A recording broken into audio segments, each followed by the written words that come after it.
ओम नमो Narayan channel प्रस्तुत करते हैं श्रीमद् भागवत महापुराण के अध्यायों का सरल हिंदी रूपांतरण। आइए सुनते हैं। ओम नमो भगवते वासुदेवाय। अब हम श्रीमद् भागवत महापुराण के पंचम स्कंद के द्वितीय अध्याय अग्निघर चरित्र, राजा अग्निघर के चरित्र के बारे में जानेंगे। सुखदेव जी कहते हैं, पिता प्रियव्रत के इस प्रकार तपस्या में लीन हो जाने पर राजा अग्निघर उनकी आज्ञा का अनुसरण करते हुए जम्बू द्वीप की प्रजा का धर्म के अनुसार पुत्रवत पालन करने लगे। एक बार वे पितृलोक की इच्छा से सत्पुत्र प्राप्ति के लिए पूजा की सब सामग्री जुटाकर सुर सुंदरियों की क्रीड़ा स्थल मंदरांचल की एक घाटी में गए और तपस्या में लीन होकर एकाग्रचित्त से प्रजापतियों के पति श्री ब्रह्मा जी की पूजा करने लगे।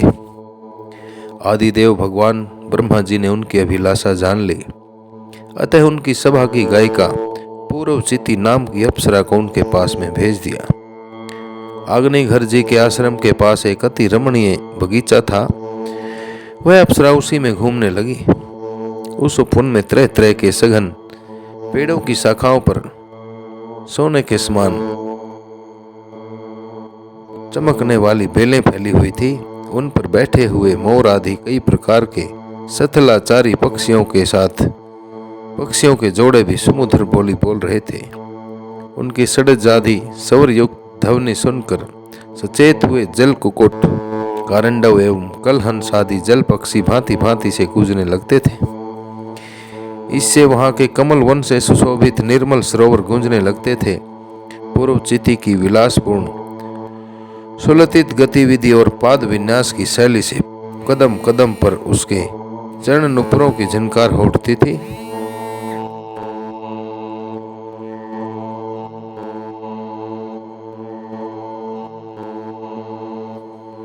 उनकी मनोहर ध्वनि सुनकर राजकुमार अग्निघर ने समाधि योग द्वारा मूंदे हुए अपने कमल कली के समान सुंदर आंखों को कुछ कुछ खोलकर देखा तो पास ही उन्हें वह अप्सरा दिखाई दी। वह भ्रमरी के समान एक एक फूल के पास जाकर उसे सूंघती थी तथा देवता और मनुष्यों के मन और नयनों को आह्लादित करने वाली अपनी विलासपूर्ण गति, क्रीड़ा चापले लज्जा और विनय युक्त चितवन, सुमधुर वाणी और मनोहर अंग अवयवों से पुरुषों के हृदय में कामदेव के प्रवेश के लिए द्वार सा बना देती थी। जब वह हंस हंस कर बोलने लगती तब ऐसा प्रतीत होता मानो उसके मुख से अमृत में मादक मधु झर रहा है। उसके निश्वास से गंध से मदांध होकर भौरे उसके मुख कमल को घेर लेते। तब वह उनसे बचने के लिए जल्दी जल्दी पैर उठाकर चलती तो उसके कुछ कलश, वेणी और करघनी हिलने से बड़े ही सुहावने लगते। यह सब देखने से भगवान कामदेव को अग्निघर के हृदय में प्रवेश करने का अवसर मिल गया और वे अपने अधीन होकर उसे प्रसन्न करने के लिए पागल की भांति इस प्रकार कहने लगे। मुनिवरे, तुम कौन हो? इस पर्वत पर तुम क्या करना चाहते हो? तुम परम पुरुष श्री नारायण की कोई माया तो नहीं हो? बाहों की ओर संकेत करके सखे तुमने ये बिना डोरी के दो धनुष क्यों धारण कर रखे हैं? क्या इनसे तुम्हारा कोई अपना प्रयोजन है अथवा इस संसार सागर में मुझ जैसे मत वाले मृगों का शिकार करना चाहते हो? कटाक्षों को लक्ष्य करके तुम्हारे ये दो बाण तो बड़े सुंदर और पैने हैं। अहो, इनके कमल दल के पंख हैं, देखने में बड़े शांत हैं और ये पंखहीन भी हैं। यहाँ वन में घूमते हुए तुम इन्हें किस पर छोड़ना चाहते हो? यहाँ तुम्हारा कोई सामना करने वाला नहीं दिखाई देता। तुम्हारा यह पराक्रम हम जैसे जड़ बुद्धियों के लिए कल्याणकारी हो। भौरों की ओर देखकर भगवान तुम्हारे चारों ओर जो ये शिष्यगण अध्ययन कर रहे हैं वे तो लगातार रहस्य युक्त सामगान करते हुए मानो भगवान की प्रार्थना कर रहे हैं और ऋषिगण जैसे वेद की शाखाओं का अनुसरण करते हैं, उसी प्रकार ये सब तुम्हारी चोटी से जड़ तक पुष्पों का सेवन कर रहे हैं। पायलों के शब्द की ओर संकेत करते हुए ब्राह्मण तुम्हारे चरण रूप पिंजड़ों में जो तितर बंद हैं उनका शब्द तो सुनाई देता है, परंतु रूप देखने में नहीं आता। गृधनी सहित पीली साड़ी में अंग की सुंदरता की उत्प्रेक्षा कर तुम्हारे नितंबों पर यह कदम्ब फूलों की सियाबा कहाँ से आ गई? इनके ऊपर तो अंगारों का मंडल सा भी दिखाई देता है, किंतु तुम्हारा वल्कल वस्त्र कहाँ है? कुमकुम मंडित कुचों की ओर लक्ष्य करके तो इस बार तुम्हारे इन दोनों सुंदर सिंगों में क्या भरा हुआ है? अवश्य इनमें बड़े मूल्य रत्न भरे हैं। इसी से तो तुम्हारा मध्य भाग इतना क्रश होने पर भी तुम इनका बोझ ढो रहे हो। यहाँ जाकर तो मेरी दृष्टि भी मानो अटक गई है। और सुबह इन सिंगों पर तुमने यह लाल लाल लेप क्या लगा रखा है? इसकी गंध से तो मेरा सारा आश्रम महक उठा है। मित्रवर, मुझे तो तुम अपना देश दिखा दो, जहाँ के निवासी अपने वक्षस्थल पर अर्थात छाती के ऊपर ऐसे अद्भुत अवयव धारण करते हैं जिन्होंने हमारे जैसे प्राणियों के चित्तों को क्षुब्ध कर दिया है, तथा मुंह में विचित्र हाव भाव, सरस भाषण और अधर अमृत जैसी अनूठी वस्तुएं रखते हैं। हे प्रियवर, तुम्हारा भोजन क्या है? इसके खाने से तुम्हारे मुख से हवन सामग्री की सी सुगंध फैल रही है। मालूम होता है तुम कोई विष्णु भगवान की कला ही हो, इसलिए तुम्हारे कानों में कभी पलक न मारने वाले मकर के आकार के 2 कुंडल हैं। तुम्हारा मुख एक सुंदर सरोवर के समान है, उसमें तुम्हारे चंचल नेत्र भय से कांपती हुई 2 मछलियों के समान, दंत पंक्ति हंसों के समान और घुंघराले बाल भौरों के समान शोभायमान हो रहे हैं। तुम जब अपने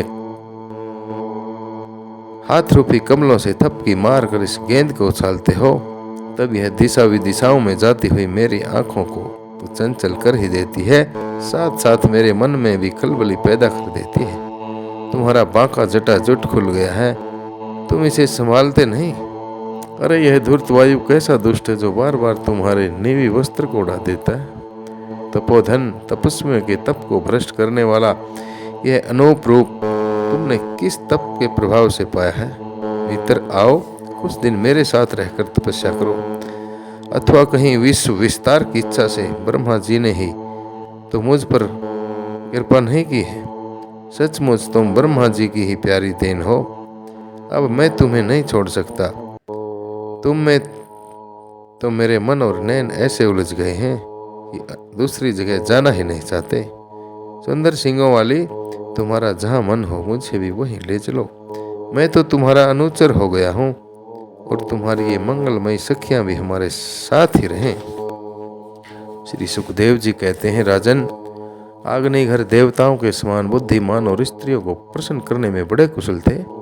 उन्होंने इसी प्रकार की रति चातुर्यमयी मीठी मीठी बातों से उस अप्सरा को प्रसन्न कर लिया। वीर समाज में अगर गणे आग्नेयघर की बुद्धि, शील, रूप, अवस्था, लक्ष्मी और उदारता से आकर्षित होकर वह उन जम्बू द्वीप उपाधिपति के साथ कई हजार वर्षों तक पृथ्वी और स्वर्ग के भोग भोगती रही।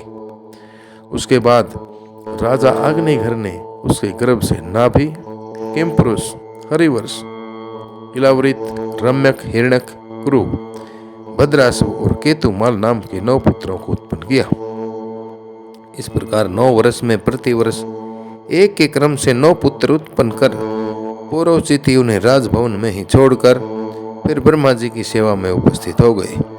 ये आग्नेयघर के पुत्र माता की अनुग्रह से, माता के कृपा से, स्वभाव से ही सुडौल और सबल शरीर वाले थे।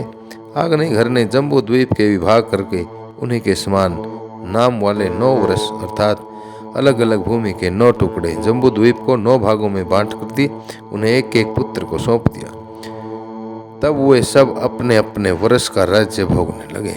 महाराज आग्नेयघर दिन दिन भोगों को भोगते रहने पर भी उनसे अतृप्त ही रहे, अर्थात तृप्त नहीं हुए। वे उस अप्सरा को ही परम पुरुषार्थ समझते थे, इसलिए उन्होंने वैदिक कर्मों के द्वारा उसी लोक को प्राप्त किया जहाँ पितृगण अपने सुकृतों के अनुसार तरह तरह के भोगों में मस्त रहते हैं। पिता के परलोक सिधारने पर नाभि आदि 9 भाइयों ने मेरु की मेरु देवी, प्रतिरूपा, उगर, दंष्ट्री, लता, रम्या, श्यामा, नारी, भद्रा और देववीति नाम की 9 कन्याओं से विवाह किया। इस प्रकार इस अध्याय के अंदर हमने आग्नेयघर राजा के चरित्र के बारे में जाना कि किस प्रकार देवव्रत पुत्र अग्निघर जम्बूद्वीप को भोगते हुए अपने 9 पुत्रों को आगे उत्पन्न करके उनको जम्बूद्वीप के 9 भाग करने के उपरांत उनको अलग अलग विभाग सौंपकर इस प्रकार से भगवान विष्णु की कृपा से अपने जीवन को यहाँ तक व्यतीत किया। श्रीमद् भागवत महापुराण की परमहंस्याम संहिता के अंतर्गत पंचम स्कंद का यह द्वितीय नाम आग्नेयघर वर्णनम नाम द्वितीय अध्याय आप सभी द्वारा सुना गया। मेरी सभी भक्तजनों से विनम्र हाथ जोड़कर बारंबार यही प्रार्थना है कि ओम नमो नारायण एक पूर्ण रूप से सनातन चैनल है। श्रीमद् भागवत महापुराण की पुण्यमयी कथाओं का प्रचार और प्रसार करना ही इस चैनल का मुख्य उद्देश्य है।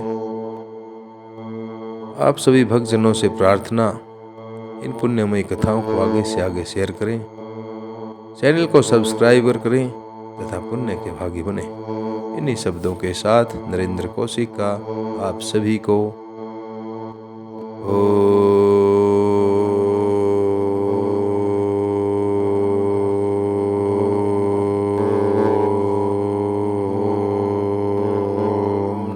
भगवते वासुदेवाय।